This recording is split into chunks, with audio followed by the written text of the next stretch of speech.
There's a lot of talk about China running the world.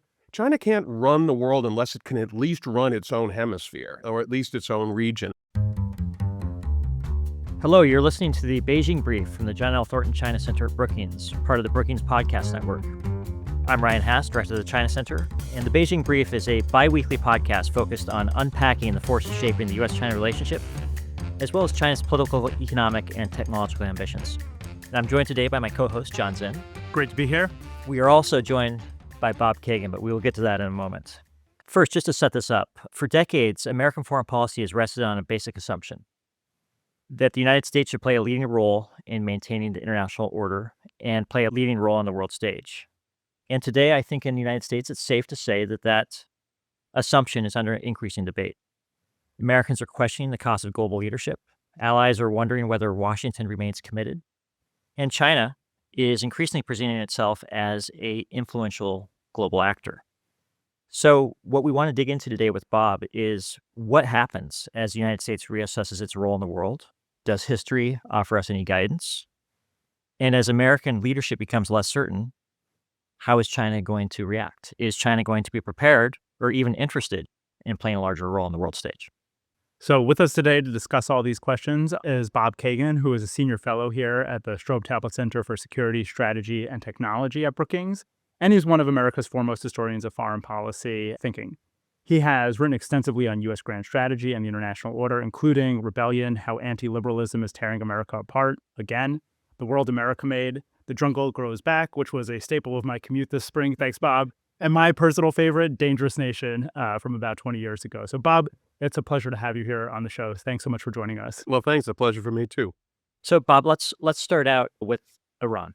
You've helped really sort of provoke and start an initiative at Brookings that examines the implications and fallout of the war in Iran. The project is called Blowback, How the Iran War May Change the World. Can you share with us what prompted this project and what learnings we've taken from it so far?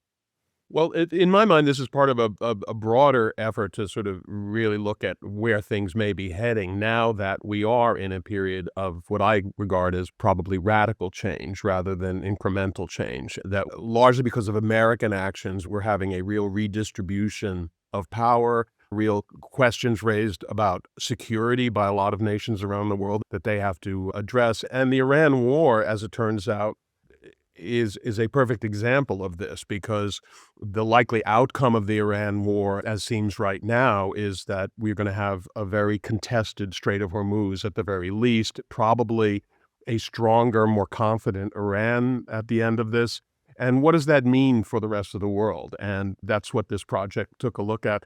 And I would say, just for the purposes of our conversation today, some of the more obvious but also very striking aspects of it are what does that do to the Asian nations who are so dependent on oil and gas and other things coming out of the Persian Gulf? What do they do if it is not necessarily going to be available in the same way? Because the United States had been the guarantor of international waterways and is now clearly both not necessarily willing, but also potentially not able to maintain that. So what do other nations do in that situation? And I think that's going to be one of the drivers of policy for countries like Japan and other countries in the region. So as Ryan alluded to at the outset, so much of what's driving this sequence of events is this debate that's going on internally in the United States about our place in the world. And at the core of it seems to be this ambivalence about, do we want this mantle that we've so long assumed since the end of World War II? And so we want to get your take on, what do you think is driving that ambivalence?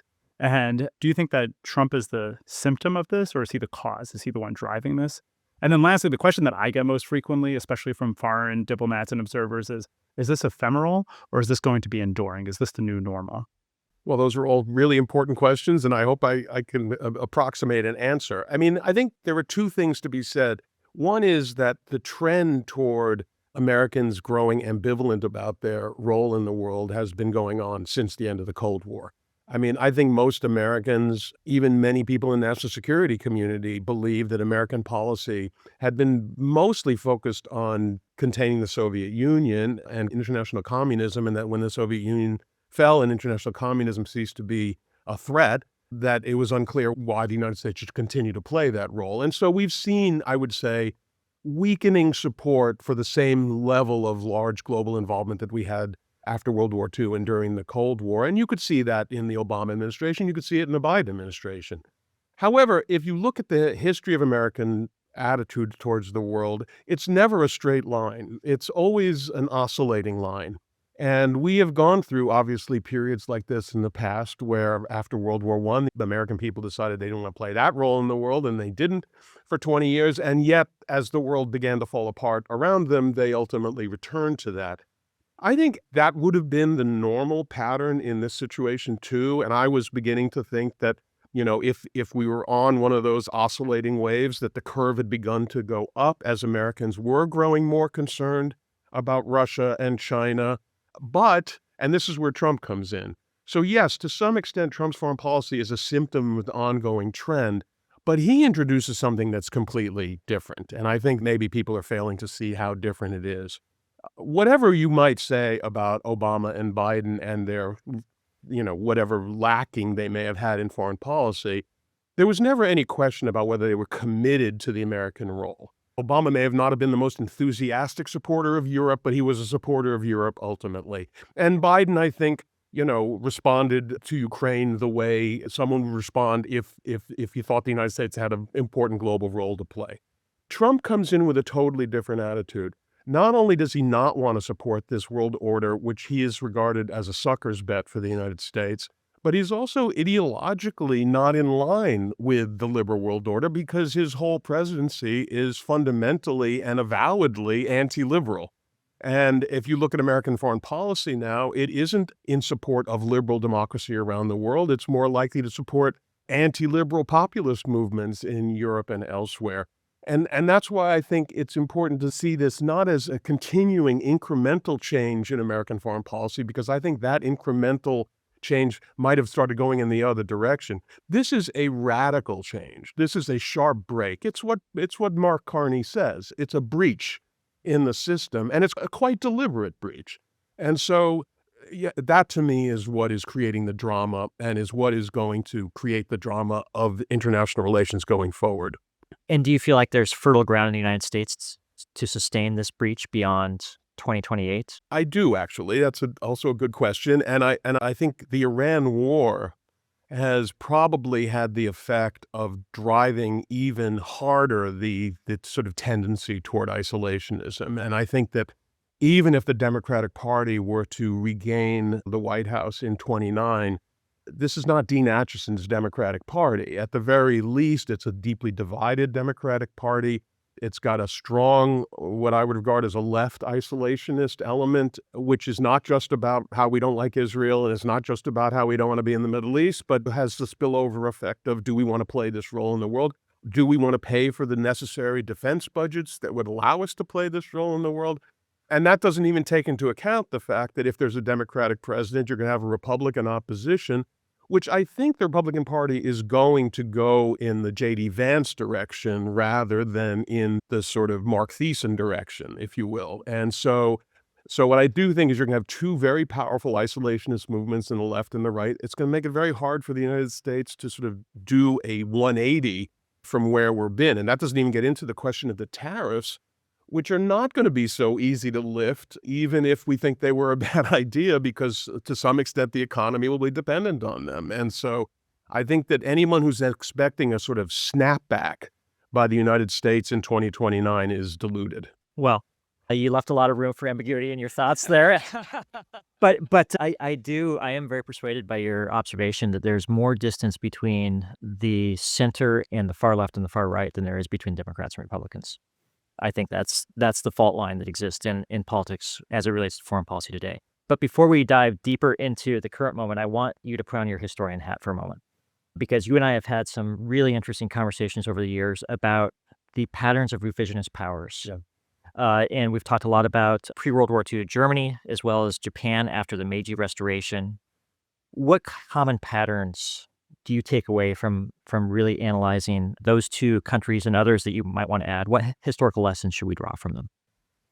Well, those two countries in the post-World War I period regarded themselves as the have-not powers, which meant basically that the world order was established, in the case of Germany, on its carcass and in the case of Japan, without their participation. And so a lot of the drama of the 20s and 30s are Germany and Japan trying to reorient the world in a way that is more favorable to what they regard as their interests than the post-World War I settlement.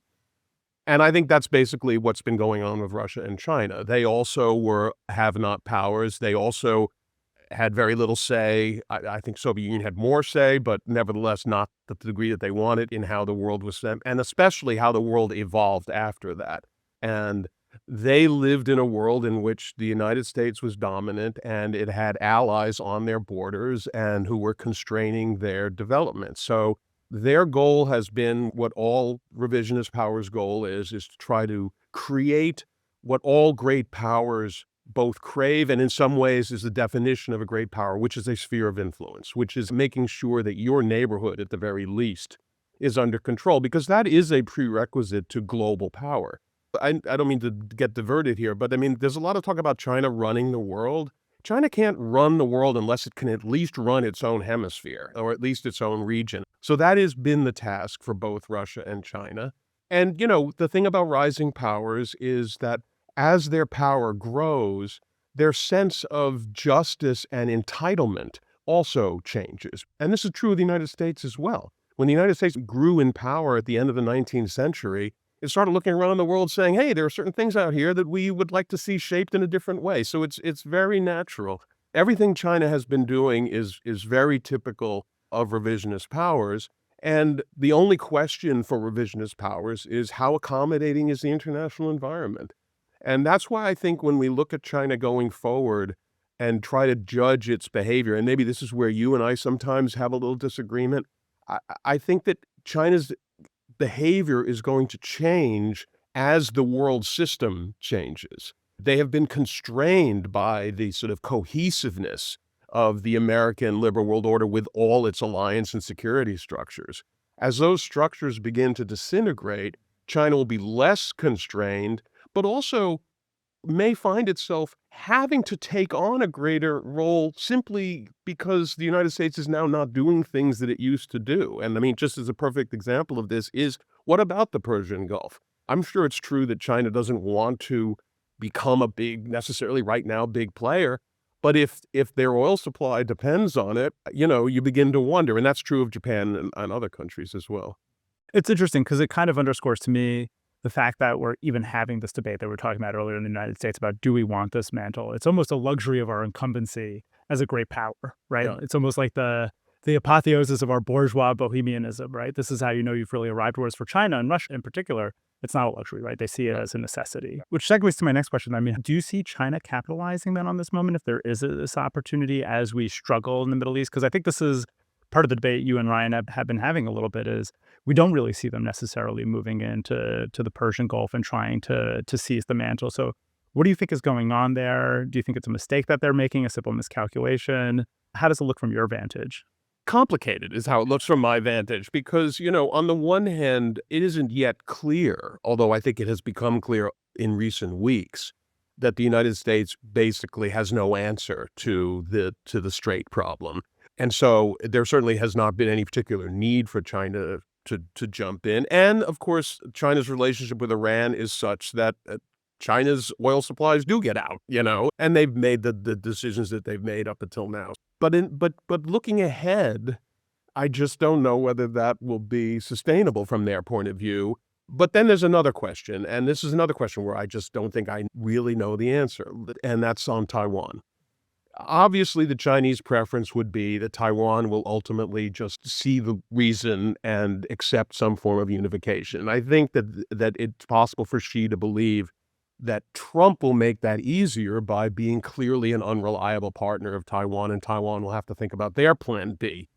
On the other hand, the Chinese have felt that way for 20 years, and there have been many times when they thought that this is when the Taiwanese were going to play ball, and I'm not sure the Taiwanese really ever want to play ball, so from the Chinese point of view. So then that raises the question, if you're Xi, right now the United States and the international order are in disarray and getting more so. You can't be sure it's going to stay that way. I personally don't think the United States is going to snap back in 2029, but Xi can't know that. He may assume the United States will go back to being what it had been in the past, in which case you could say he has a window of opportunity in which to take advantage of the disarray in the global system and the evident weakness of the United States. And by the way, I would say the Iran war would be more of an incentive than a disincentive to China, since we've depleted our capacities and stripped the Western Pacific sort of bare in order to deal with this. So I would say if he were in that kind of aggressive mode, then pushing back in the other direction, he saw what happened in Ukraine. He's seen what happened in Iran. Some of these things don't go as well. And maybe it's easier just to wait for the Americans to just keep screwing up, and they'll take advantage of it. But if you had to make me bet right now, I don't know which way I would bet, because I could see the argument for both of them. Certainly from Putin's point of view, I would say this is the time to strike, at the weakest moment. But for Xi, it may be a different calculation. I think there are two factors for Xi Jinping that may complicate the calculation. The first is that he has his own politics. He has a party congress coming up next year, and he doesn't necessarily welcome the idea of instability or volatility in the run-up to his effort to get a fourth term. The second factor is I think that the Chinese are deeply convinced that the United States is just in a period of steady decline, and that their relative position is only going to get better with time, rather than viewing this as sort of a unique small window where they have an opportunity to do something. And I can see that. But I also feel like it wouldn't be the first time that we were surprised by somebody making a move. And I would say, just from a purely military point of view, I am skeptical that A, we would choose to go to war over a blockade with Taiwan, and B, that we necessarily would succeed in going to war over a blockade of Taiwan. Doesn't mean that means she's going to make his move, but I would say that's not a good position to be in, put it that way. I just hope that regime change by Swan and Haberman is not translated into Chinese, because because that book answers some of the questions that you're raising. No, absolutely. And I would, certainly if you were looking at the United States right now as an adversary, you would say, I've never seen the United States more dysfunctional, more unlikely to get its act together than it is right now.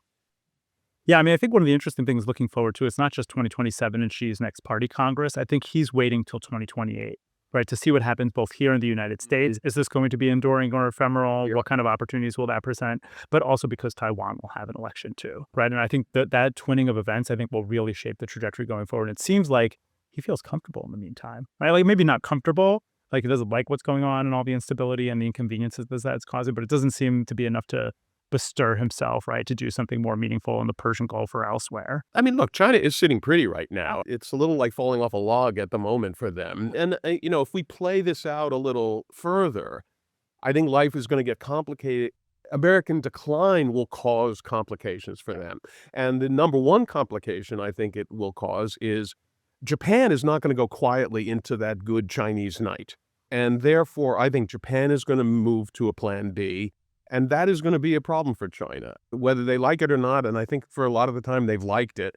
They know that America has been the constraint on Japan, and that a Japan that is increasingly independent, nationalist, and armed is not the most desirable outcome from the Chinese point of view. So I think that is, it's not just going to be all American decline, and that's good news.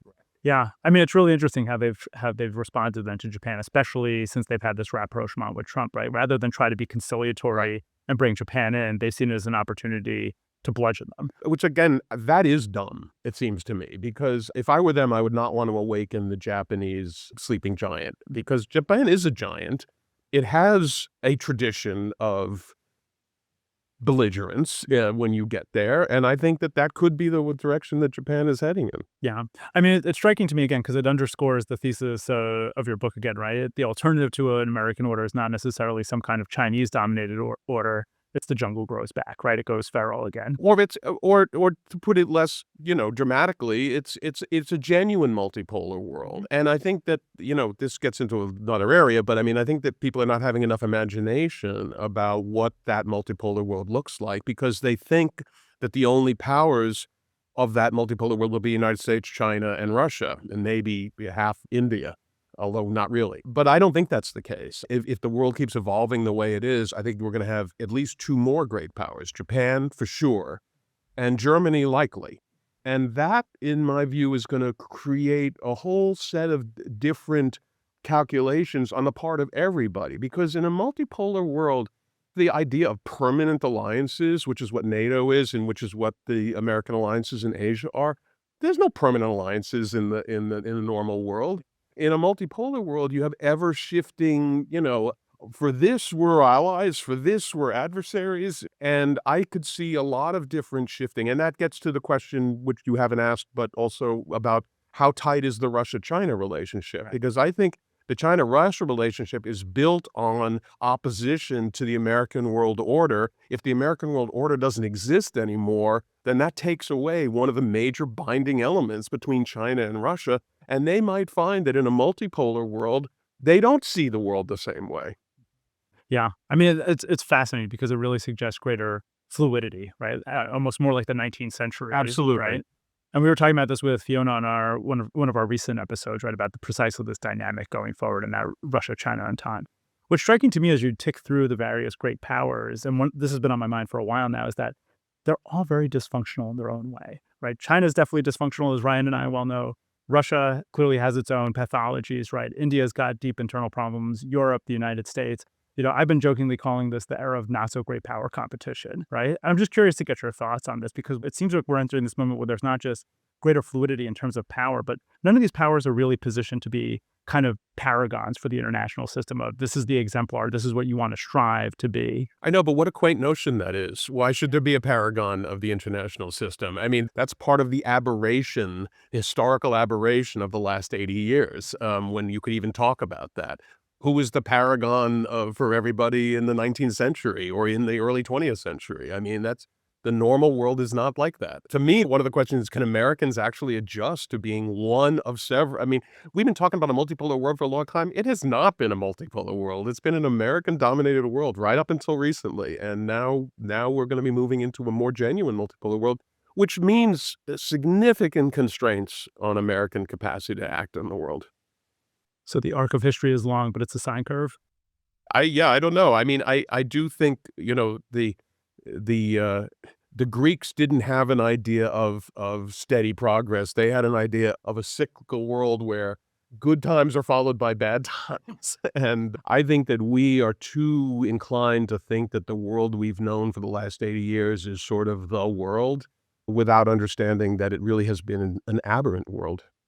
If we accept that China is going to be a major power, it is not going to shrink within its borders. It is going to be active outside of its borders. Where should the United States try to draw the line? What issues require a firm response? Where should America learn to live with growing Chinese activism, if anywhere? Well, I mean, that depends on what America thinks its interests are. I mean, the United States did not think it had an interest in what happened in China fundamentally in the early 20th century. I mean, we signed a lot of agreements saying, please leave China alone. But ultimately, when you asked an American official in 1938, was China a vital interest of the United States? The answer was no. We've been interested in China primarily because we've been interested in having this global role, because that was the decision we made. If we've decided we're not playing that global role, then we could tolerate greater Chinese hegemony in its own region. I think we would then have to deal with the possibility of a Japanese-Chinese war, which would then inevitably affect us, which is what the founders of the post-war order knew, which is why they did that. But other than that, I don't know. Bob, I very much embrace your idea that we're not going to just have a smooth return to the pre-Trump era in 2029. But it does raise the question, what should President Trump's successor do with his or her inheritance in 2029 as it relates to America's role in the world? I mean, I think that the only path forward is one where we do not build a world order where other nations are dependent on the United States. And so what I would like in the ideal world, it would be America helping Europe to rearm in a way that is the least dangerous. I mean, it's very important as Germany rearms that it do so within the framework, at least, of a broader Europe. And I think that's what the Germans want now, whether that would survive a Le Pen victory in France or not to mention an AfD victory in Germany. And it should be America's goal to say, okay, the old order is finished. Now we do live in a multipolar world, but we do have things in common. We are still, assuming that we are still a democracy in the United States, we will still be democracies. And while we don't anymore want to have a situation where you're basically subservient to us. You do need to stand up, but that doesn't mean we can't work together to common goals. And I would say the same thing about Asia. So I would say instead of being the benevolent hegemon, we could be the benevolent primus inter pares. But even saying this, it sounds so idealistic that I'm almost embarrassed because that's generally not the way the world works, where There was a everybody, hint of sunniness and optimism hint there of for a sunniness, second. and the clouds just came right back over.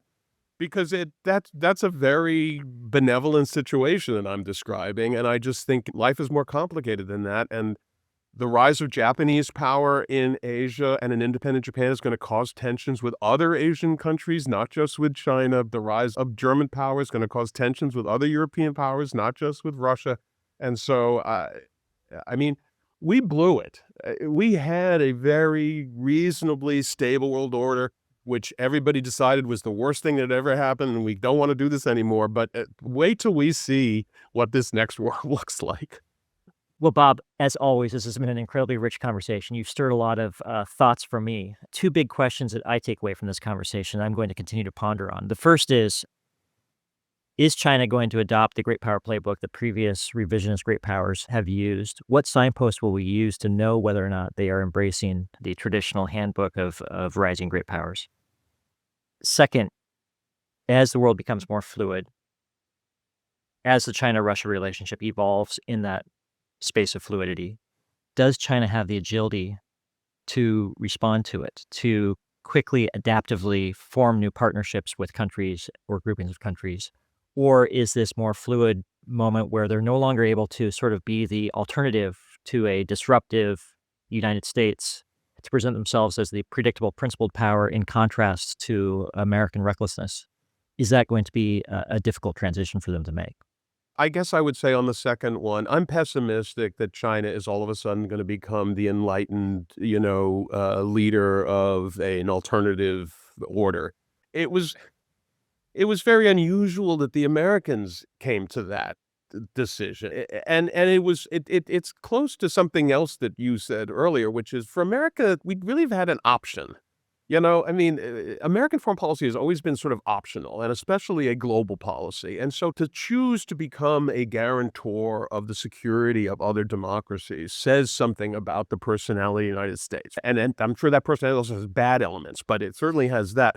I don't sense any of that in China. I don't sense any sense of global calling. I think China has been fighting, basically, it's still in a we're the underdog fighting back against a cruel world that was not designed for us. And so we're looking out for number one. And I think that's very clear to everybody. And so it's not, I don't see China taking on that role. Yeah, I think they have a real Rodney Dangerfield syndrome. Yeah. And they're not like super generous in their approach to the world. Well, you've given us a ton of food for thought. We look forward to having you back to continue this conversation. On behalf of the team at the John L. Thornton China Center, thank you for listening to the Beijing Brief. This podcast is produced by the Brookings Podcast Network. For more in-depth analysis from our team, please visit the China Center on the Brookings website at brookings.edu/China Center. You can also subscribe to our monthly newsletter, the China Bulletin, for the latest updates. Our thanks to the production team, including supervising producer Ike Blake, senior producer Fred Dews, producer Ali Mathias, and video producers Daniel Morales and Teddy Wansink. Rachel Slattery designed the show's artwork. We would also like to thank Alex Dimsdale, Joyce Yang, and Amanda Lee, as well as our colleagues in the John L. Thornton China Center Foreign Policy and the Office of Communications at Brookings for their support.